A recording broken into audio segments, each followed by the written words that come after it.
આ સાથે સમાચાર સામે આવી રહ્યા છે। અમદાવાદના અનેક એવા વિસ્તારો છે જ્યાં વરસાદી માહોલ જામ્યો છે। વરસાદી માહોલ જોવા મળ્યો છે। વરસાદ વરસી રહ્યો છે। ગાજવીજ સાથે વરસાદની શરૂઆત થઈ છે। નવરંગપુરા વસ્ત્રાપુરમાં પણ વરસાદી માહોલ જામ્યો છે।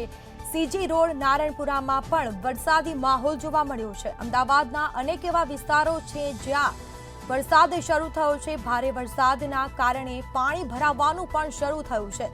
વીજળીના કડાકા ભડાકા સાથે વરસાદની શરૂઆત થઈ છે। ધરણીધર અંજલી 4 રસ્તા પાસે પણ વરસાદી માહોલ, નીચાણવાળા વિસ્તારોમાં પાણી ભરાવાનું શરૂ થયું છે। બીજી તરફ નહેરુનગર માણેકબાગમાં પણ વરસાદી માહોલ જામ્યો છે। અમદાવાદના અનેક એવા વિસ્તારો છે જ્યાં ધોધમાર વરસાદ શરૂ થયો છે।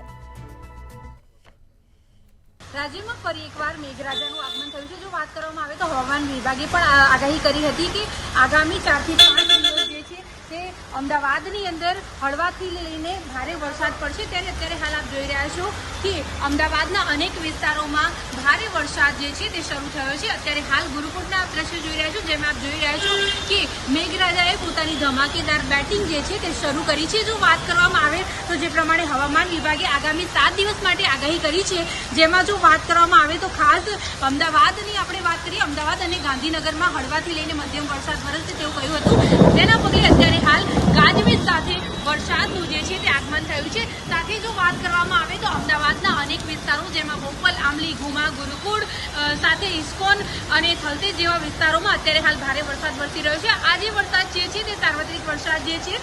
સાથે જો વાત કરવામાં આવે તો જે પ્રમાણેની આગાહી જે છે, નર્મદા, ભરૂચ, વલસાડ, દમણ, દાદરાનગર હવેલી આ બધી જગ્યાએ ભારે વરસાદની આગાહી છે।